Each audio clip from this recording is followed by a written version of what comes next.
In Silicon Valley, they tell you to move fast and break things. But when you manage a $1 billion Wall Street payment gateway, breaking things means destroying thousands of livelihoods. They fired me at 2 in the morning to make room for a clueless kid who was barely 24. They called my security protocols too slow. So, I packed my desk, stepped aside, and let him drive the entire company straight off a cliff. Hello, everyone, and welcome back to Boss Revenge Stories. I want to sincerely thank you for being such an amazing audience, but unfortunately, YouTube has completely demonetized our channel, leaving us with zero budget to keep operating. If you enjoyed today's story, please consider supporting us with just a $1 donation so we can pay our hardworking team to survive and continue bringing you more satisfying tales of revenge. You can easily donate by scanning the PayPal QR code on your screen or by clicking the PayPal link in the video description or pinned comment. My name is Kylie Hughes. I am 34 years old, and until a very specific, disastrous night, I was the director of data architecture at Nexus Pay Dynamics. We were a shimmering fintech unicorn based in the heart of Chicago, occupying the top floors of a glass monolith that looked down on the rest of the financial district. It was exactly 2 in the morning, that specific, hollow hour of the night where the silence of a corporate high-rise stops being peaceful and starts feeling like a vacuum, sucking the life out of the room.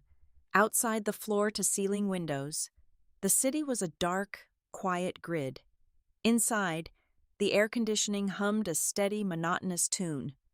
I sat completely alone in the dim, artificial glow of my corner office, entirely captivated by the 3 massive curved monitors that painted my exhausted face in sharp lines of blue light. I had a lukewarm cup of bitter coffee sitting untouched on the corner of my desk.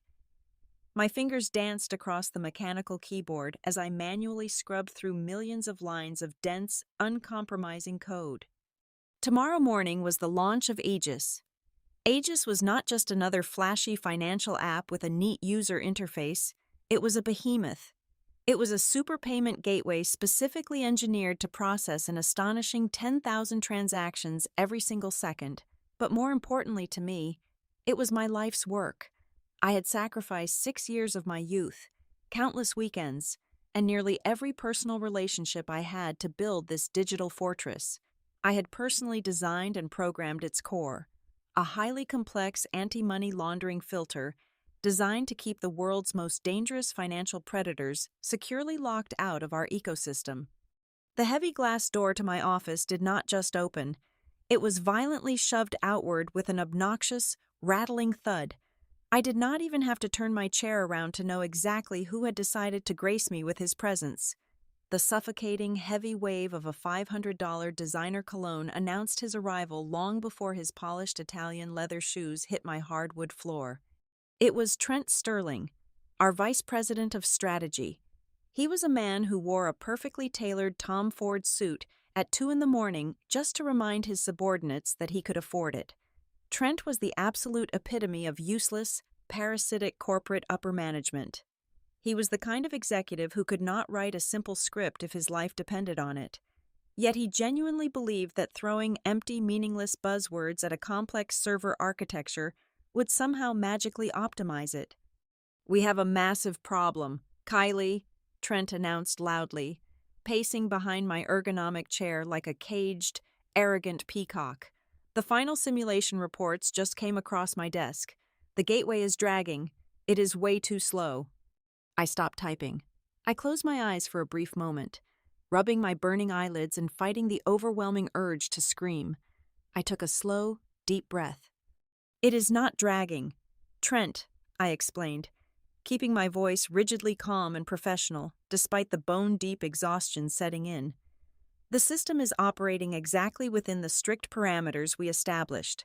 We are pushing 10,000 transactions every single second. The architecture needs that microscopic window to verify the legitimacy of the source data." "Microscopic," Trent scoffed loudly, stepping closer and leaning his weight over the edge of my desk, casting a shadow over my keyboards. "You call a 0.2-second delay microscopic. In the modern fintech space, 0.2 seconds is an absolute eternity. You are degrading the user experience. You are pulling the emergency brake and holding back the entire revolution of cash flow because you are obsessed with building a paranoid fortress when the market demands a sports car. I finally turned my chair around to face him, drawing on the absolute last, fading reserves of my patience. That 0.2-second delay is the only thing standing between Nexus Pay Dynamics and massive federal indictments. Aegis is running real-time cross-checks against global cyber attack databases. It is actively analyzing encrypted routing nodes and blocking dirty money from international crime syndicates. If we bypass the anti-money laundering protocols just to shave off a fraction of a second, we open the floodgates to cartel laundering operations and Russian ransomware farms. We are managing a financial institution. Trent, we do not compromise on fundamental security just for the sake of marketing aesthetics. Trent let out a sharp, condescending laugh. He crossed his arms over his expensive suit, looking down at me with a toxic mixture of pity and absolute disdain. That right there is exactly why you are holding us back, he said, shaking his head slowly as if he were speaking to a stubborn child. You are entirely too rigid. You are completely paralyzed by irrational fear. You are stuck in the ice age of cybersecurity. Kylie, the market demands agility. It demands hyperscalability and frictionless onboarding. You refuse to understand the flexibility of the future. Flexibility is just a corporate buzzword for gross negligence, I shot back, my tone dropping to a dangerous, IMO level. You want to move fast, fine, but you do not strip the brakes off a bullet train just to make the speedometer look a tiny bit better. When that train derails, it takes the whole city down with it. Trent sneered, his eyes narrowing. He did not care about the city, the train, or the brakes. He only cared about the optics of his glorious launch day. The storm was already here, and he was completely blind to the lightning.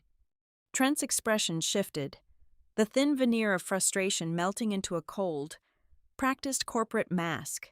He adjusted his platinum cufflinks, refusing to meet my eyes directly. Nexus Pay Dynamics is pivoting, Kylie, he said, his voice completely devoid of any human empathy.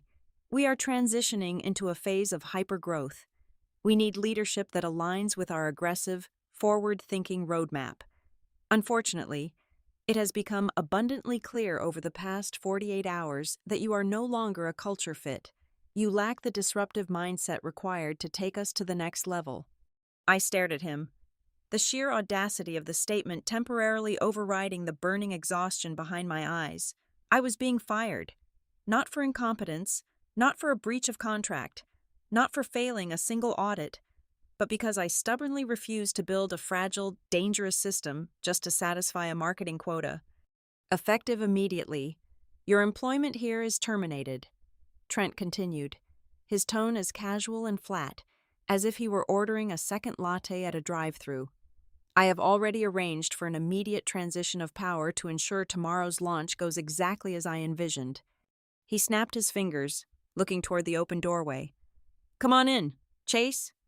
The person who sauntered into my office looked like he had just stumbled out of a fraternity house party and decided to play tech mogul for the day. He was 24 years old, at the absolute maximum. He wore a crisp, unbuttoned designer shirt over a vintage band tee and a pair of ridiculously expensive, pristine white sneakers that squeaked against my polished hardwood floor. This was Chase Sterling, Trent's nephew, a kid who, from what the relentless office rumor mill had confirmed last month, had just graduated from an online, 3-month coding boot camp and suddenly fancied himself the second coming of Silicon Valley royalty. Chase did not even grant me the basic courtesy of a greeting. He walked straight past my desk, his eyes wide with unearned arrogance as he stared up at my 3 towering monitors filled with incredibly dense syntax. Wow, Uncle Trent, you really were not kidding, Chase said, letting out a low, obnoxious whistle. This architecture is a total dinosaur. Just look at this monolithic structure. It is an absolute resource-heavy antique. I felt my jaw clench so hard my teeth ached.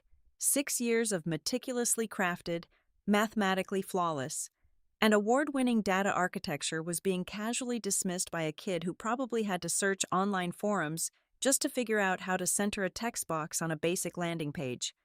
Chase turned to me, offering a painfully fake, condescending smile that did not reach his eyes.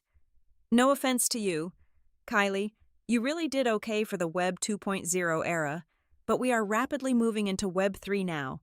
The future is all about decentralized philosophy, aggressive blockchain integration, and relentless growth hacking. I was briefly looking over the repository logs before I came up here. You have got the processing power entirely bottlenecked. I can easily double the transaction speed by tonight, just by stripping away some of these useless bottlenecks. The blood in my veins instantly turned to ice. My eyes darted to the specific string of command code Chase was pointing at on my center monitor. The useless bottleneck he was so casually referring to was the primary authorization node of the anti-money laundering framework. You cannot be serious, I said, my voice dropping to a dangerously quiet register. I looked right past the boy and locked my eyes squarely with Trent. Trent, listen to me very carefully. That bottleneck is the federal compliance core. If he rips that out, the system will completely blind itself. It will no longer flag suspicious offshore transfers. Do you understand what that actually means? The exact moment you go live tomorrow morning, you will be automatically processing cartel money, terrorist funding, and dark web cryptocurrency dumps without a single layer of filtration. The Securities and Exchange Commission will not just hit you with a fine. The federal authorities will shut down the entire operation and put you in a federal penitentiary. Trent rolled his eyes, letting out a harsh, theatrical sigh. He stepped directly in front of Chase, physically shielding his precious nephew from my professional warnings. Enough with the pathetic doom and gloom. Kylie, it is honestly embarrassing at this point. You are just bitter because you are being rightfully replaced by a young genius who actually understands how to scale a modern business. You could not optimize the system yourself. So now you are throwing a childish tantrum and predicting the apocalypse just because Chase figured out a brilliant solution in 10 minutes. Before I could formulate an appropriate response to that staggering display of willful ignorance, the heavy glass door swung open again. It was Marcus and David, two of the senior night shift security guards. I had known them for nearly 5 years. I had shared late-night pizza boxes with them in the break room and bought their kids' birthday presents. Now, they stood awkwardly in the doorway, their faces pale, looking deeply uncomfortable with the situation. "I am so sorry, Kylie," Marcus muttered, his voice thick with genuine regret as he avoided making eye contact. "Management orders. We have to escort you out of the building right now." "Do not let her touch the keyboards," Trent barked immediately, his voice suddenly shrill with unwarranted paranoia. He pointed a highly manicured finger aggressively in my direction. "Do not let her save anything. Do not let her delete anything. And absolutely no sending emails. Step away from the desk right now. Kylie, all intellectual property belongs strictly to Nexus Pay." I did not argue. I did not fight back. The frantic, desperate urge to protect my system completely evaporated the very second Trent gave the order. The system was no longer mine. The responsibility was no longer mine. I slowly stood up, casually smoothing the wrinkles out of my tailored slacks.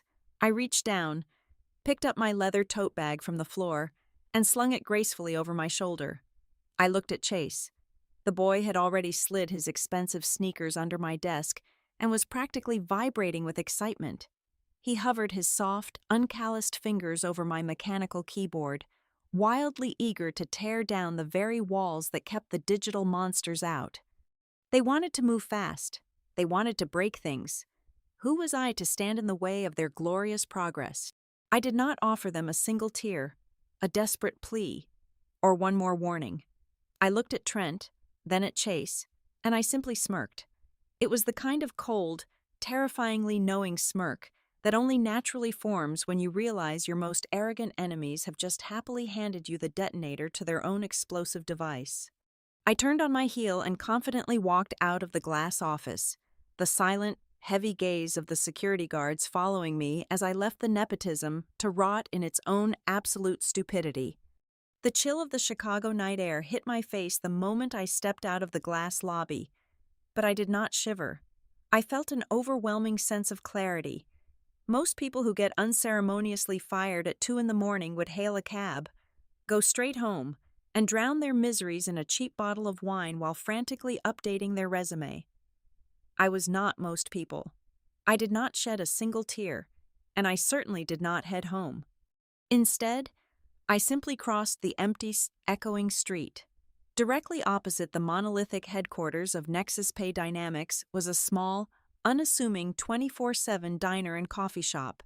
It was a haven for night shift nurses, insomniacs, and tonight, a recently terminated director of data architecture. The bell above the door chimed a hollow, metallic note as I walked in. I ordered a double espresso from the bleary-eyed barista, paid in cash, and carried the steaming ceramic mug to a corner booth right by the front window. It offered a perfect, unobstructed view of the exact floors I had just been exiled from. I slid into the vinyl booth, flipped open my personal laptop, and connected to the diner's painfully slow public wireless network. I did not need high-speed internet for what I was about to do. I only needed a digital clock. I stared at the stark white numbers on the corner of my screen. I mentally calculated the brutal mathematics of the impending disaster. In exactly 40 minutes, the European financial markets were going to officially open for the day. London, Frankfurt, Paris, a massive, unstoppable tidal wave consisting of tens of millions of data streams and international transaction requests was going to crash directly onto our servers. It was the ultimate stress test, and it was going to wash right over the massive, gaping hole that Chase Sterling was currently tearing into the very foundation of the architecture in the name of aggressive speed. But there was a lethal secret woven into the fabric of that system, a secret I had not bothered to share with Trent during his arrogant little monologue. Exactly 1 week ago, during a routine late-night security sweep, I had detected a highly sophisticated, coordinated anomaly, an organized cybercrime syndicate, likely operating out of Eastern Europe, had been silently and persistently probing the outer security gates of Nexus Pay. They were testing the fences, looking for weaknesses, instead of simply blocking their IP addresses, which would only make them change tactics and return later. I decided to play a game. I meticulously constructed a honeypot. For those unfamiliar, a honeypot is essentially a digital decoy. It is a fake server environment designed to look incredibly valuable, practically overflowing with dummy financial data. It acts as a trap. The plan was simple. Let the hackers break into the decoy, trap them inside an isolated loop, monitor their intrusion methods, and quietly hand their digital fingerprints over to the federal authorities. However, that entire trap relied on one absolute, non-negotiable factor: the core anti-money laundering shield. That shield was the reinforced concrete wall that kept the real company treasury completely separated from the honeypot decoy. Now, thanks to the brilliant nepotism of Trent Sterling, that wall was gone. I took a slow, deliberate sip of my dark espresso. The bitterness grounded me. I looked out the window and tilted my head back, staring up at the brightly lit 72nd floor of the Nexus Pay Tower. I could picture it perfectly. I could see Chase sitting in my ergonomic chair, his eyes glued to the terminal. I could practically hear his soft fingers aggressively hammering the delete key. I knew exactly what he was doing. He was blindly disabling the complex cross-checking functions I had spent years writing. He was shutting down the redundant verification protocols because they took up too much processing power. I could imagine the smug, victorious grin spreading across his face as he watched the loading bar surge forward. He probably saw the transaction speed jump from 0.2 seconds to a lightning-fast 0.05 seconds and genuinely believed he had just revolutionized the entire industry. He had absolutely no idea that he was not speeding up the system. He was just executing the digital security guards and violently blowing the vault doors completely off their hinges. By removing the core shield, he was seamlessly connecting my deadly honeypot directly to the main financial arteries of the actual company. I checked the time again. It had been exactly 30 minutes since I was escorted out of the lobby. I pulled my smartphone from my coat pocket and opened my contacts. I scrolled past Trent, past my former development team, and stopped squarely on the personal phone number of Valerie Croft. Valerie was the chief executive officer and the iron-willed founder of Nexus Pay. She was a brilliant, ruthless woman who usually knew better, but she had made the fatal mistake of letting Trent run unchecked because he brought in lucrative venture capital. My thumb hovered over the keyboard. I did not write a long, emotional explanation. I did not beg for my job back or complain about unfair treatment. I tapped out a single, precise text message. "The parasite has opened the city gates. Good luck with the FBI." I hit send. I placed the phone face up on the table next to my coffee cup. 1 minute passed, then 2. Right at the 2.5-minute mark, the screen of my phone flared to life. The device began to vibrate violently against the table, emitting a harsh, continuous hum. The caller ID flashed Valerie Croft in bright, urgent letters. She was a woman who never called anyone at 2:30 in the morning unless the world was actively burning down. I stared at the ringing phone for a few seconds, letting the satisfying reality of the moment wash over me. I did not answer it. I simply reached out, held down the power button, and watched the screen turn completely black. The vibration stopped. The silence in the diner returned, thick and absolute. I leaned back against the vinyl seat, wrapped both hands around my warm mug, and fixed my eyes on the illuminated glass tower across the street. The countdown was almost over. All that was left to do was watch the empire fall. The diner had a muted television mounted in the upper corner of the room, tuned permanently to a 24-hour financial news network. I ignored it. On my laptop screen, I had split the display into 2 distinct windows. On the left side, the public market tracker was loading the pre-market data. On the right side, I had opened a secure, highly encrypted backdoor terminal. I had quietly built this diagnostic access point into the Nexus Pay framework 3 years ago for absolute emergencies. I was no longer an employee. I was physically sitting across the street drinking coffee, but digitally, I had a front row, high-definition seat to the impending apocalypse. The digital clock on my screen hit exactly 3 in the morning. The European financial markets officially opened for business. The initial surge of transatlantic traffic was massive, exactly as the projections had predicted. On the left side of my screen, the early ticker tape for Nexus Pay Dynamics showed a healthy, vibrant green indicator, but that illusion of success only lasted for exactly 14 seconds. At 15 seconds past the hour, the green completely vanished, abruptly replaced by a violent, sickening shade of crimson red. Through my secure diagnostic terminal, I watched the internal defense monitors trigger a total system collapse. I did not just see data moving, I saw an absolute digital slaughter. The cybercrime syndicates, who had been patiently waiting in the shadows, did not hesitate for a single fraction of a second. The exact moment they realized the anti-money laundering firewall was completely absent, they flooded the zone with devastating precision. The company servers were not simply crashing from the sheer weight of the European traffic overload. As Trent would have likely assumed, the system was actively being pillaged.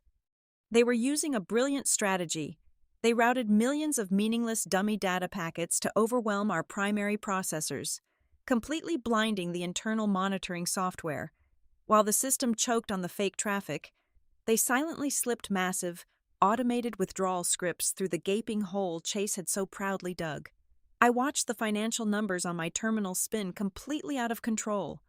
$5 million, $12 million, $28 million.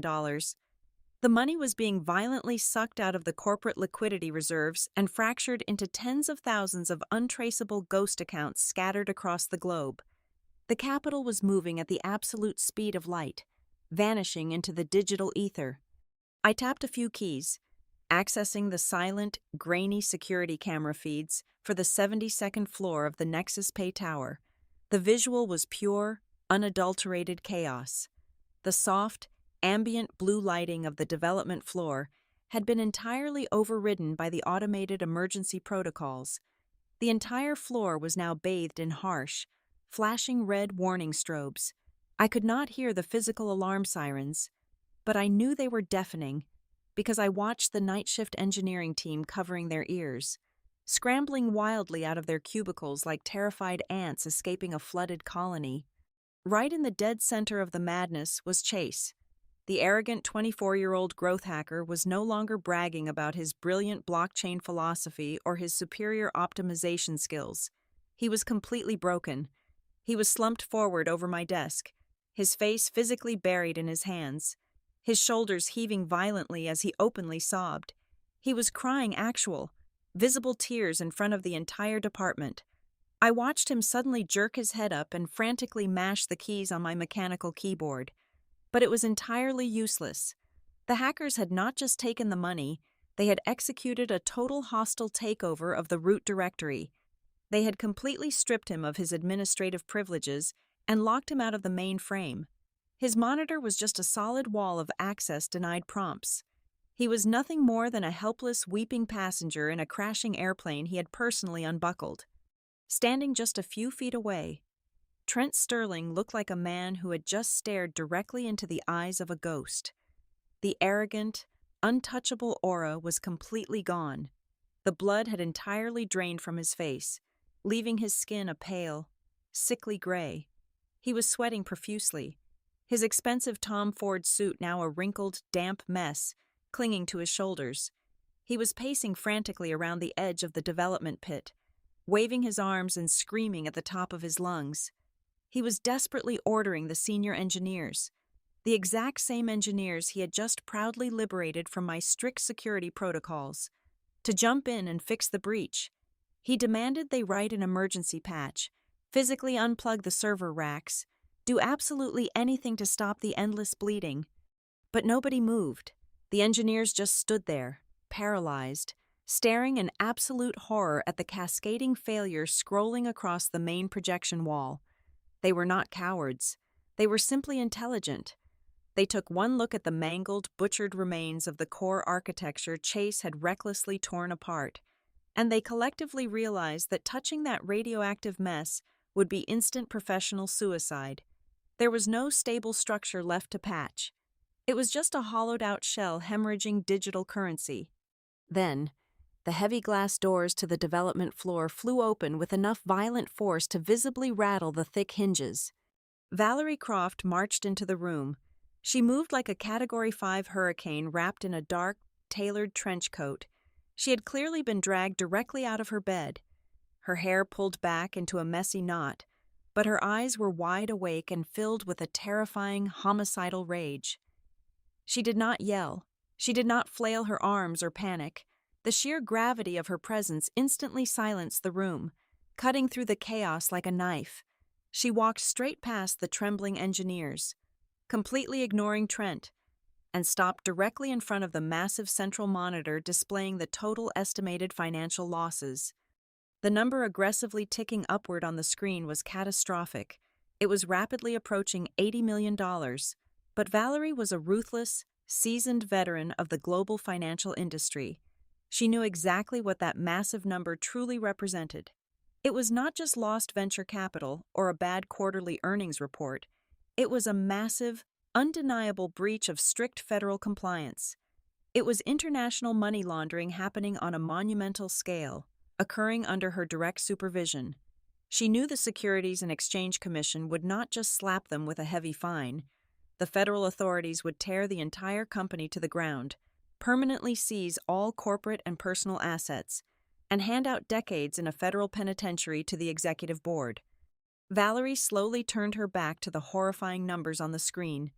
She walked with agonizing slowness directly up to Trent, who was currently trembling near a whiteboard, completely frozen in terror. She did not ask for a status report. She did not ask how the breach happened. She reached out with both hands, tightly grabbed the crisp lapels of his ruined designer suit, and violently slammed his back against the glass wall. I could not hear the audio from the camera feed, but the camera resolution was sharp enough for me to read her lips. Her articulation was fueled by absolute, murderous desperation. "Who has the master key?" Valerie demanded. Trent stammered uncontrollably. He looked frantically over at Chase, who was still weeping pathetically onto the desk. He looked desperately at the silent, useless development team who refused to meet his gaze. Finally, completely defeated, entirely stripped of his pride and his power. His trembling mouth formed the only name that could possibly save them from spending the rest of their natural lives in a prison cell. Kylie Hughes. Through the diner window, I watched the heavy front doors of the Nexus Pay Tower burst open. It was Marcus, the head of security. He was sprinting across the empty asphalt of the street, dodging a lone taxi. Completely out of breath by the time he shoved his way into the diner, he did not bother scanning the room. He made a beeline straight for my corner booth. His chest was heaving, and his eyes were wild with panic. But I simply held up a single finger, signaling for him to wait while I finished the last sip of my espresso. "Kylie, please," Marcus gasped, resting his hands on his knees. "Ms. Croft sent me. It is a bloodbath up there. She is demanding that you come back right now. She said to tell you to name your price." I did not rush. I slowly closed my laptop, neatly wrapping the power cord before placing it back into my leather tote bag. I stood up, smoothed my slacks, and walked out into the chilly night air. I did not run back to the building. I crossed the street with measured, deliberate steps, savoring every single inch of the pavement.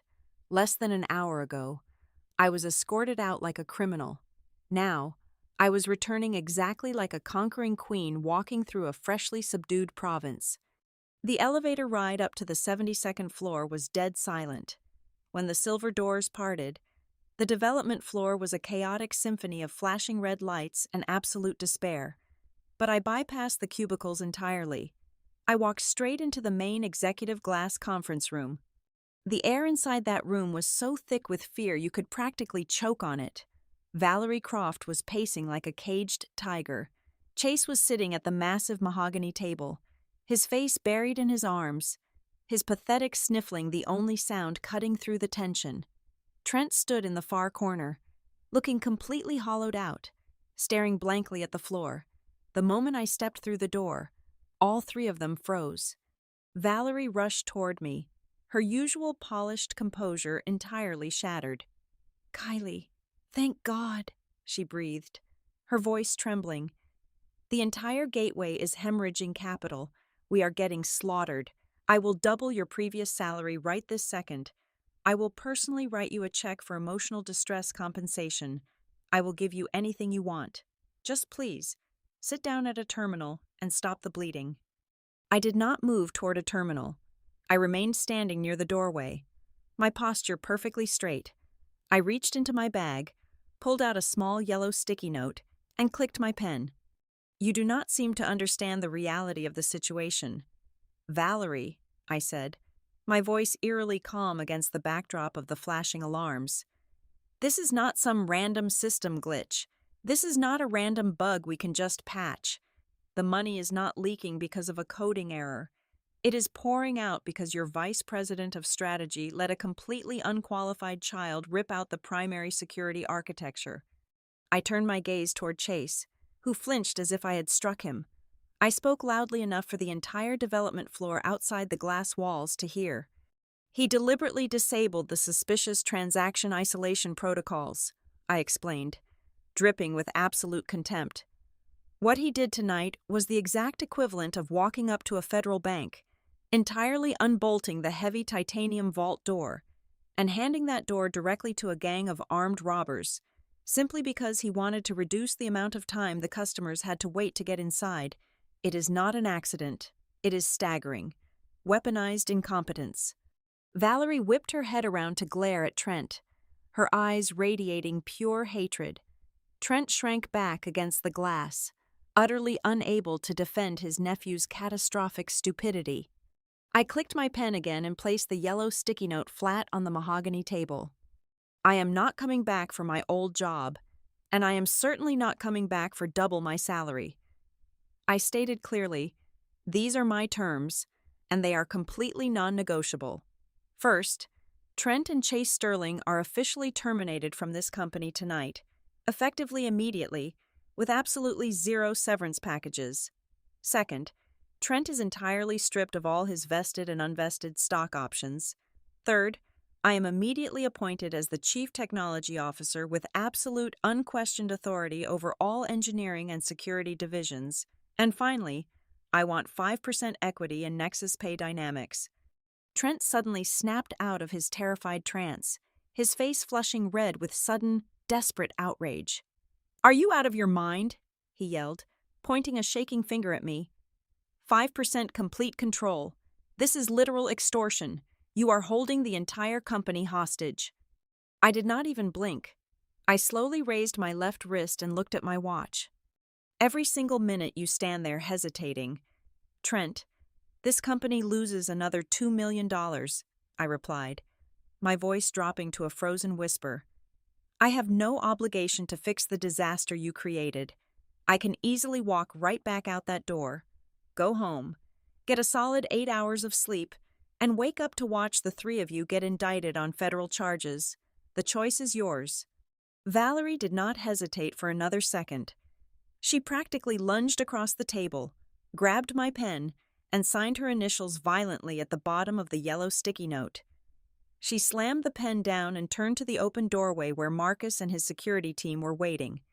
"Marcus," Valerie barked, her voice echoing with ruthless authority, "get these two useless parasites out of my building right now. If they try to take anything with them, call the police."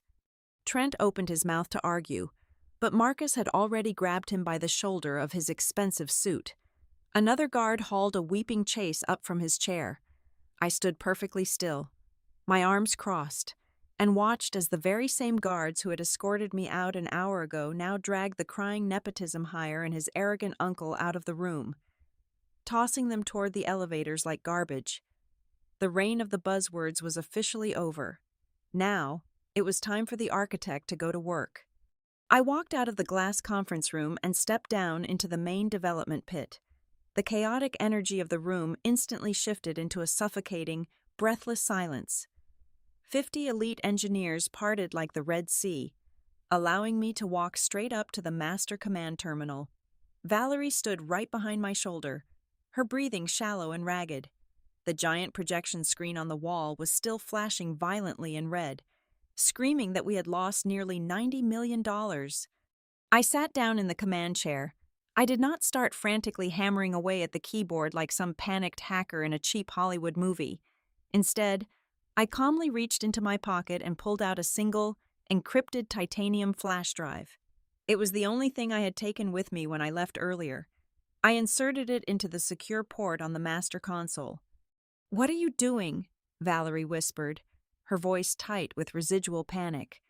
"We are losing millions every single second. You have to shut the servers down." I kept my eyes fixed on the screen. "We are not losing a single dime, Valerie," I replied, a slow smile spreading across my face. "Your brilliant former vice president and his nephew severely overestimated their own intelligence." I let that hang in the air for a second as the flash drive decrypted. When Chase thought he was deleting my core security protocols, he was actually just thrashing around blindly in the shallow end of the pool, I explained, my voice echoing slightly in the quiet room. His coding skills are so incredibly basic that he could not even see the hidden architectural layers I built underneath the main interface. He did not disable the anti-money laundering shield. He just accidentally bypassed the visual monitor and routed the incoming European traffic directly into my honeypot.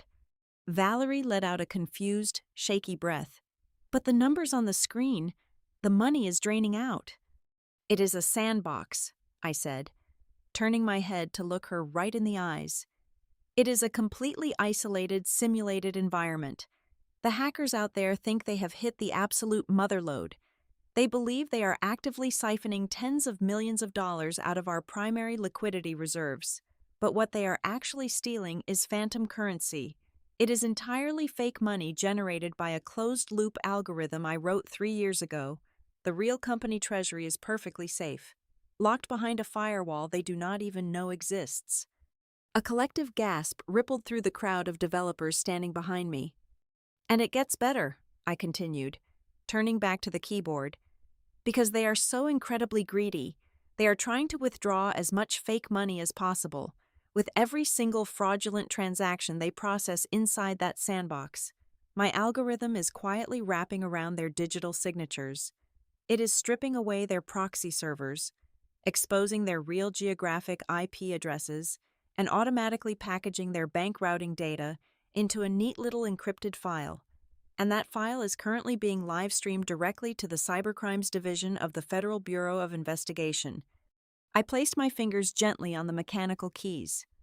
They wanted to move fast, I whispered. So, let us give them a grand finale. I typed out a single, elegant line of command code to terminate the simulation and awaken the real Aegis system from its hibernation state. I pressed the enter key. The effect was instantaneous and completely cinematic. On the giant projection wall, the terrifying red numbers froze. The massive simulated financial bleed stopped dead in its tracks. A split second later, the digital walls of the sandbox violently collapsed inward, permanently trapping the hackers inside a dead network loop. Then, the master interface blinked. Once, twice, the harsh red warning strobes illuminating the development floor instantly cut out, replaced by the warm, stable blue glow of the standard overhead lights. The massive wall screen shifted from blood red to a brilliant, vibrant green, real-time. Legitimate European transactions began flowing smoothly across the board at exactly 10,000 operations per second, heavily guarded by the fully operational, impenetrable fortress of my anti-money laundering protocols. The silence held for one heartbeat. Then, the entire development floor absolutely erupted. Engineers were screaming, cheering, and hugging each other in pure, unadulterated relief. The deafening roar of victory washed over the room. I leaned back in my chair, exhaling a long, satisfying breath. Valerie Croft practically collapsed into the empty chair beside me. She rested her head in her hands, letting out a heavy sigh of relief. Before looking up at me, there was no more corporate posturing. Her eyes held nothing but absolute, unquestioning respect. She knew exactly who truly ran her company now. The next morning, the sun rose over Chicago, and the official launch of Aegis went off without a single flaw.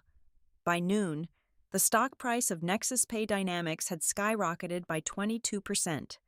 I was sitting in my brand new, massive glass corner office, the one that said Chief Technology Officer on the door.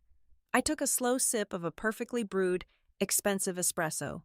I opened a new browser tab on my laptop and navigated to a major financial news network. I could not help but smile a genuine, glowing smile as I read the morning headlines. The top story announced that the FBI had just conducted a massive overnight raid, dismantling a highly organized international cybercrime syndicate. But the secondary headline was the one that truly made my coffee taste sweeter. The Securities and Exchange Commission had officially opened an independent, aggressive investigation into a former fintech executive named Trent Sterling, citing serious allegations of gross incompetence, corporate endangerment, and potential insider trading. I closed the news tab, gently folded my laptop shut, and looked out over the skyline. "Move fast and break things, kid," I muttered softly to the empty room. Thank you all so much for listening to this story. I would love to know where you are tuning in from today, so please let me know in the comments below.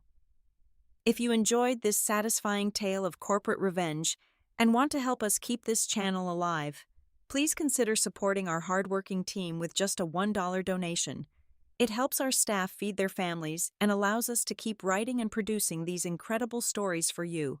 You can easily donate by scanning the PayPal QR code right here on the screen, or by using the PayPal link provided in the description and the pinned comment. Thank you again, and I will see you in the next story.